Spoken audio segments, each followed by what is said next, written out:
بسم اللہ الرحمن الرحیم۔ افغانستان اور پاکستان کے آپس کے تعلقات کیسے ہیں؟ طالبان کا اپنے ہی خلاف لڑنے والے لوگوں کے لیے عام معافی، پاکستان کی طرف سے افغان تجارت بند ہونا، یہ سب کچھ جاننے کے لیے آپ میرے ساتھ ویڈیو کے آخر تک رہیے گا۔ اگر آپ میرے اس چینل پہ نئے ہیں تو میرے اس چینل کو سبسکرائب اور ویڈیو کو لائک کرنا مت بھولیے گا۔ تو چلتے ہیں ویڈیو کی طرف۔ پاکستان اور افغانستان اسلام اور بھائی چارے کے جن گہرے رشتوں سے باہم جڑے ہوئے ہیں، ان میں افغانستان کے حوالے سے پاکستان کی ترجیحات اور ذمہ داریاں دنیا کے دوسرے کسی بھی ملک سے کہیں زیادہ اہم، حد درجہ نازک اور فوری اقدامات کا تقاضا کرتی ہے۔ حکومت پاکستان کی یہ دینی، تہذیبی اور بین الاقوامی ذمہ داری ہے افغانستان کے عوام کی تاریخی جدوجہد کا احترام کرتے ہوئے افغانستان میں امن و استحکام کو ترجیح اول قرار دے اور افغانستان کی حکومت کو فوری طور پر تسلیم کرے۔ اس ضمن میں حکومت پاکستان کی تذبذب اور گوماگو کی کیفیت قومی مفادات کے قطعی منافی ہے۔ طالبان کی حکومت بننے سے پاکستان کی مغربی سرحدیں محفوظ ہو گئی ہیں، مگر بھارت اور امریکہ کی یہ کوشش ہے پاکستان کی مغربی سرحدیں مسلسل سلگتی رہیں اور پاکستان بدامنی اور اضطراب کے چنگل میں الجھا رہے۔ اس آگ کو ٹھنڈا کرنے کے لیے بھی افغانستان میں نئی حکومت کو فوری تسلیم کرنا ضروری ہے۔ بھارت اور امریکہ نے افغانستان میں پاکستان کے خلاف نفرت کا جو زہر گھولا ہے، اس کا حل بھی افغانستان میں امن و آسودگی پیدا کرنے کے لیے رفاہی کاموں میں افغان حکومت کا ہاتھ بٹھانے سے ممکن ہے۔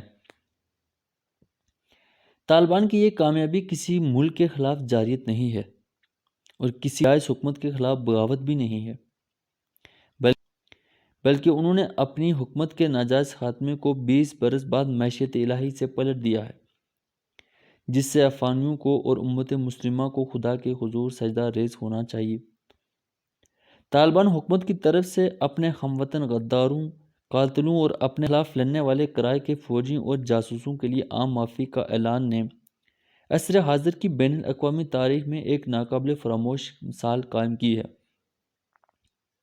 یہ روایت فتح مکہ کی اتباع سے وابستہ ایک عظیم الشان تہذیبی قدم ہے جس نے پوری دنیا کی طرف سے قدر کی جانی چاہیے تھی، مگر افسوس کہ غیر مسلم ریاستیں تو ایک طرف، خود مسلم دنیا پر مسلط حکمرانوں نے بھی اس کی قدر نہیں کی، جو باعث ندامت ہے۔ افغانستان کی مالی ذرائع پر امریکی پابندیوں اور عالمی سطح پہ عملاً سوشل بائیکاٹ کے نتیجے میں افغانستان میں خوراک اور ادویات اور توانائی کی شدید کمی واقع ہو چکی ہے، جس نے روح فرسا انسانی المیہ پیدا کر دیا ہے۔ اس مقصد کے لیے انسانی ہمدردی اور اسلامی اخوت کی بنیاد پر خوراک، ادویات اور توانائی کی ضرورت پوری کرنے کے لیے پاکستان سے ممکن حد تک مدد فراہم کی جانی چاہیے۔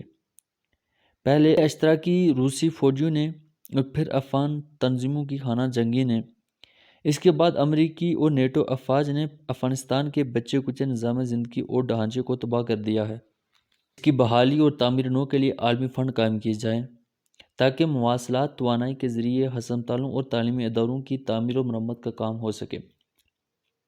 سامراجی فوجیوں کی واپسی کے بعد افغانستان کی نئی حکومت پر مختلف النوع ذمہ داریوں کا بہت زیادہ بوجھ بڑھ گیا ہے۔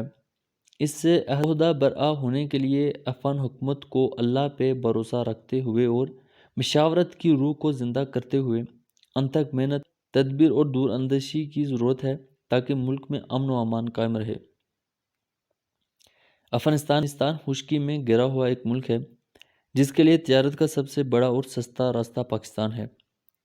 پاکستان نے اپنے بدترین مخالف افغان حکومتوں کے ادوار میں بھی اس حق کو معطل نہیں کیا، مگر افسوس کہ آج ہی افغان تجارت بند ہے اور کروڑوں روپے کے پھل افغانستان میں تباہ ہو رہے ہیں، جس سے افغان معیشت کو ناقابل تلافی نقصان پہنچ رہا ہے۔ اس زیادتی کا ازالہ ہونا چاہیے اور تجارت اور آمدورفت کو فی الفور بحال کرنا چاہیے۔ یہ تھی آج کی ویڈیو جو افغانستان کے حوالے سے آپ کی خدمت میں پیش کی ہے۔